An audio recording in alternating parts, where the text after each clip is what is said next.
자, 오늘 제목이 그리스도 안에 있는 자는 어떤 일을 당해도 실패해도 성공한다. 이런 제목입니다. 오늘 본문 말씀은 사도행전 3장 나면서부터 안진뱅이 된 사람을 고친 내용입니다. 엄청난 기적의 역사죠. 자, 우리가 분명히 알아야 될 것, 복음은 인간의 힘으로 막아지지 않는다는 겁니다.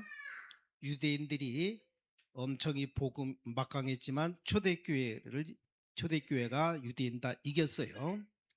바리새인들 힘도 막강했지만 하나님의 능력을 믿고 기도하는 자들을 이기지 못했습니다. 그래서 초대기 때 예수 믿으면 직장도 다 쫓겨나고 또 가정에서 쫓겨났고 사회생활도 제대로 하지 못했습니다. 지금도 이스라엘 나라는 예수 믿는다는 이유로 당하는 불이익이 대단하다고 말합니다. 자, 사도행전을 잘 보면 계속적인 핍박 환란 속에서 초대교회는 계속해서 기적의 역사가 일어났다는 걸 알 수 있습니다. 로마가 250년 동안 25년도 아닌 250년간 예수 믿는 사람 잡아 죽였는데 하나님은 로마를 뒤엎고 로마를 통해 세계복음화를 이루셨습니다. 그래서 오늘 그리스도 안에 있으면 우리는 어떤 실패자도 성공합니다. 그리스도 안에 있는 자,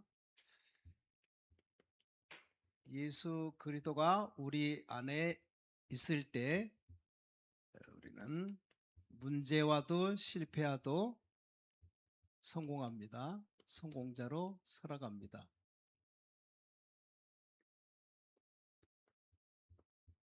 사도행전 3장에 안진뱅이를 일으킨 베드로가 내게 은과 금은 내게 없지만 내게 있는 건 내게 준다. 나사렛 예수 그리스도 이름으로 일어나 걸어라. 일으키니까 안진뱅이가 나와서 기뻐 뛰고 걷기도 하고 뛰기도 했다. 초대교회 함께 하신 하나님은 분명히 말씀하시기를 세상 끝날까지 너희와 함께 하시리라. 그뿐만이 아닙니다.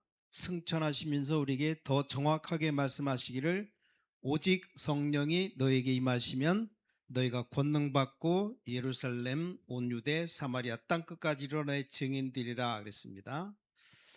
이사야 40장 31절에 푸른 마르고 꽃은 시드나 우리 하나님의 말씀은 영원히 서리라 그랬습니다. 자, 하나님의 말씀은 영원한 말씀이신 것을 믿으시기 바랍니다. 자, 오늘 우리가 분명히 해야 될 것 첫 번째로 본론 첫 번째, 여기 보니까 주 안에 있는 자가 실패하면 더 성공한다. 이걸 알아야 됩니다. 우리가 주 안에 있는데 주 안에 있는 자가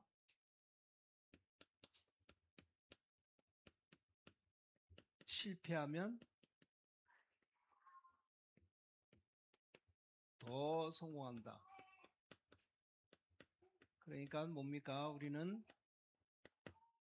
실패해도 괜찮고 문제와도 괜찮고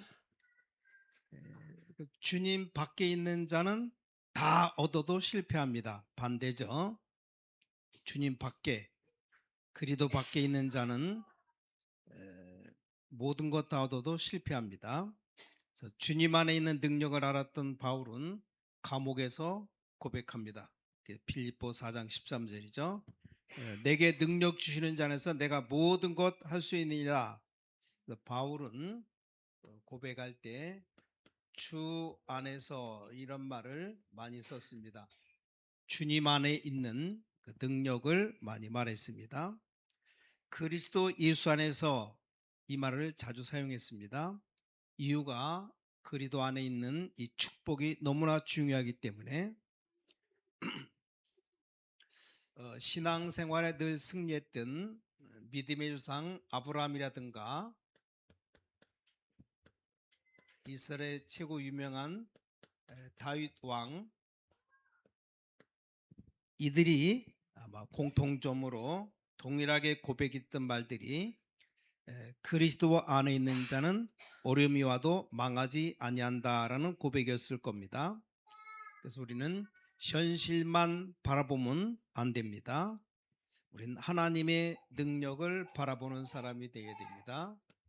현실을 바라보면 우리는 망할 수밖에 없고 문제 올 수밖에 없는데 우리는 믿음으로 미래를 바라봐야 됩니다. 이게 믿음 가진 하나님의 자녀의 축복이죠. 그래서 하나님의 능력 바라보는 사람 되어야 됩니다. 절대 현실은 현실대로 되지 않습니다. 자, 홍해 앞에 있었지만 홍해가 이스라엘을 삼키지 못했습니다. 우리나라 일제시대가 교회를 핍박했지만 교회는 승리했습니다. 다시 한 번 더 말씀드립니다. 현실만 바라보지 말아요. 주님 안에 있는 자는 승리한다는 것을 믿어야 됩니다. 오늘 두 번째, 여기 초대교회는 5가지 확신 가지고 승리했습니다.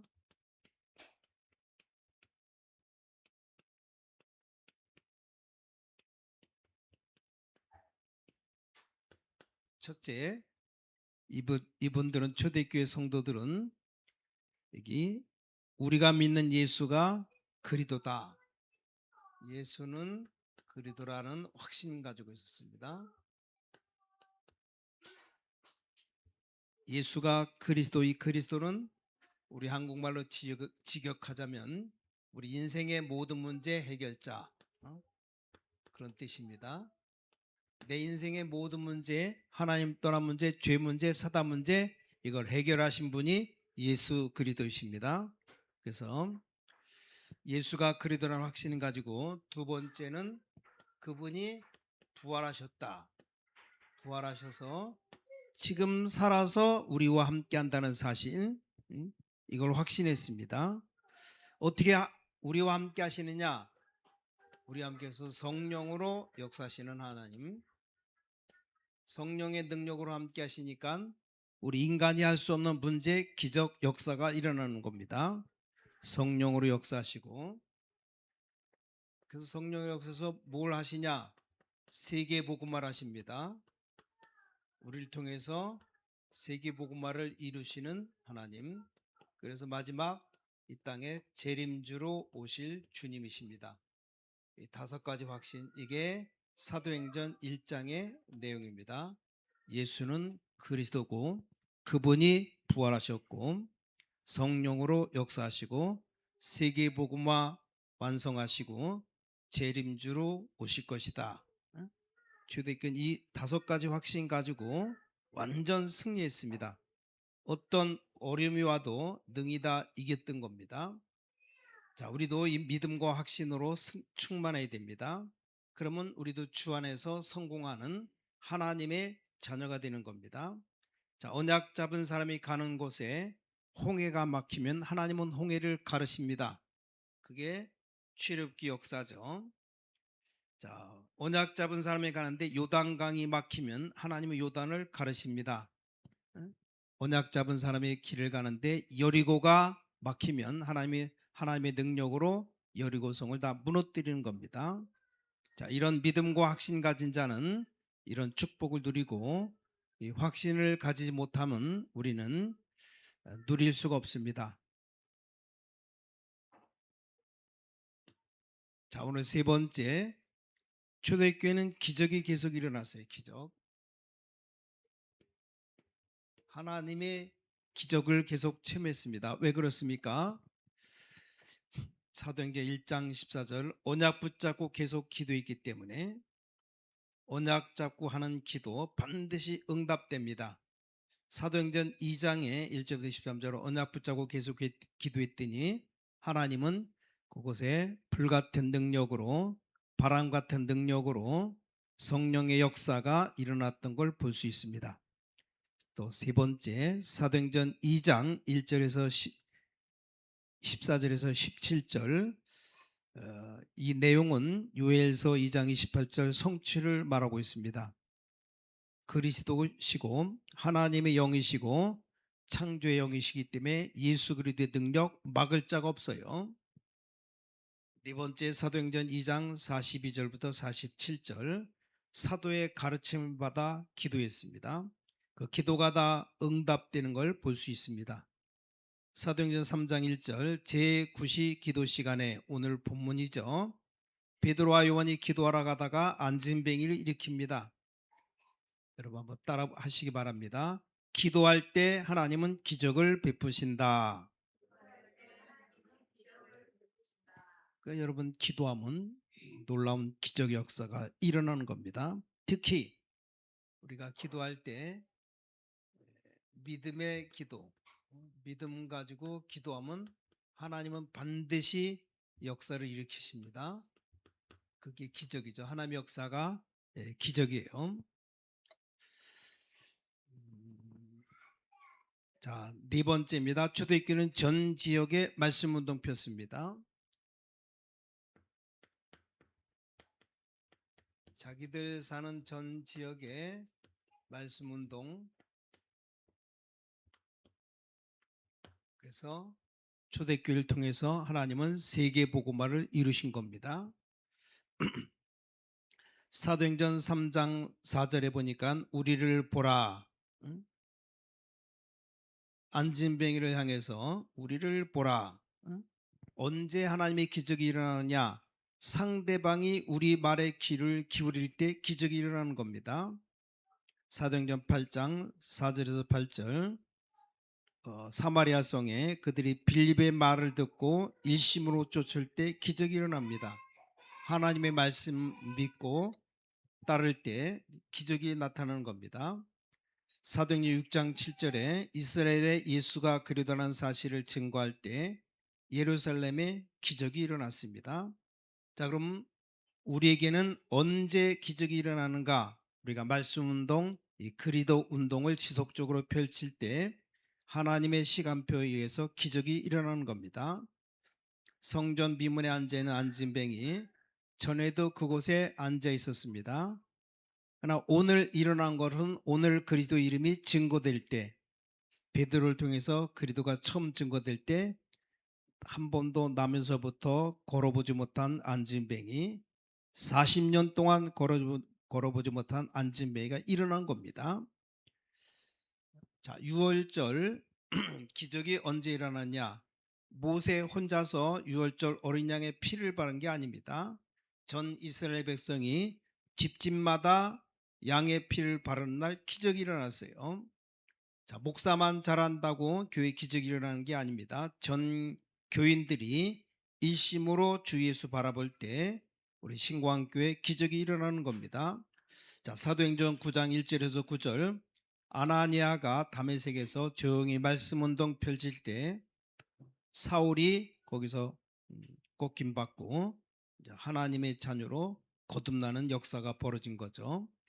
사도행전 10장 1절에서 45절 고넬료 집안에 하나님의 역사가 일어나는 설명되는 그 시간에 성령 충만한 역사가 일어났습니다. 자, 사도행전 11장 19절 31절 안디옥에 가서 헬라인에게 예수를 전파할 때 성경은 뭐라고 말씀하시냐? 주의 손이 그들과 함께하며 수많은 사람들이 믿고 주께 돌아오더라. 많은 사람이 회개하고 돌아왔습니다. 사도행전 14장 20절에서 24절 바울이 루스드라에서 말씀동했는데 그 지역이 다 살아났습니다. 사도행전 16장 15절에 루디아가 이것을 깨닫고 빌립보에서 말씀운동했는데 그곳에 교회가 세워집니다. 이런 역사들이 벌어졌어요. 사도행전 17장 1절부터 9절 회당에서 야손의 집에서 말씀운동 펴는데 데살로니가가 살아납니다. 거기 데살로니가 교회가 세워지게 되죠.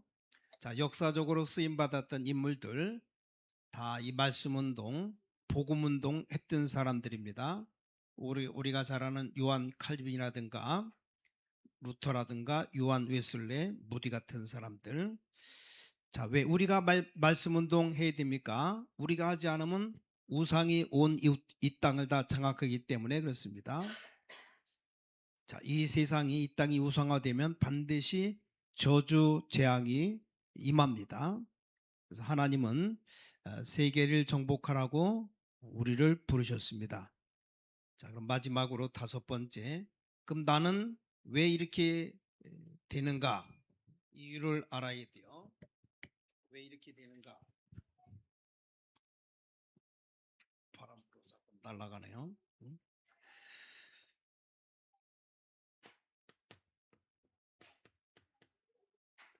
나는 왜? 라는 질문을 좀 해봐야 됩니다. 첫 번째 질문이 나는 왜 담대하지 못한가? 답은 성령 충만 받으라고 사도행전 4장입니다. 아니 우리 교회는 왜 자꾸 실패하는가? 어? 영적인 권세, 영권을 회복하라고. 세 번째, 왜 우리 교회는 자꾸 분열되는가? 어? 답은 일꾼 세우라는 겁니다. 사도행 6장에 일곱 중직자 세우죠. 그 왜 자꾸 핍박이 오느냐? 세계를 향해서 문을 열라고. 사도행전 7장입니다. 아니 전도하러 갔는데 왜 자꾸 얻어맞는가?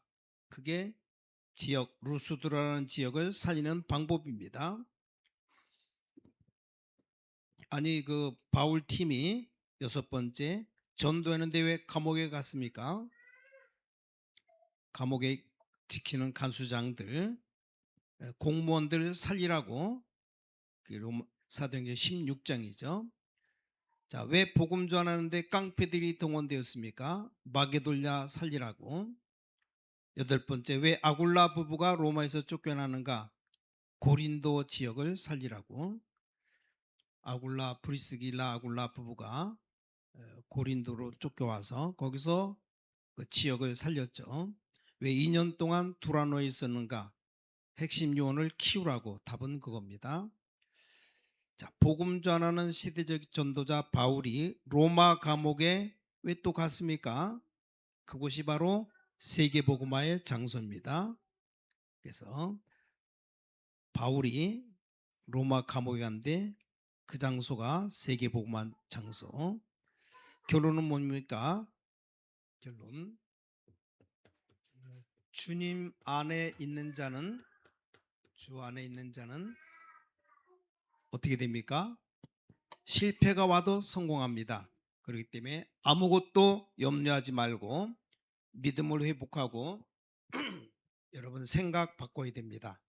생각 바꾸면 하나님은 믿음 따라 역사하시는 분이기 때문에 믿음 가지고 나가면 조금만 기도하면 그 기도는 반드시 응답되고 인간이 할 수 없는 기적의 역사가 벌어집니다. 그래서 여러분이 오늘 그리스도 안에 있을 때 어떤 문제, 어떤 실패가 와도 우리는 성공한다는 사실 깨닫고 완전 승리하는 주의 백성들 되시기를 주님의 이름으로 간절히 축원합니다. 기도하겠습니다. 하나님 감사합니다. 오늘도 그리스도 안에서 정말 충만함 받으며 모든 문제 해결받고 실패해도 성공자로 살아갈 수 있는 주의 백성들 될 수 있도록 은혜 베풀어 주시어서 우리를 통해서 지역 복음화가 이루어지며 나아가 민족 복음화, 세계 복음화 이루어지는 그 일에 쓰임 받는 하나님의 사람들로 살아갈 수 있도록 은혜와 축복, 능력을 베풀어 주시어서 살아계신 주 예수 그리스도 이름으로 간절히 기도를 쌓옵나이다. 아멘.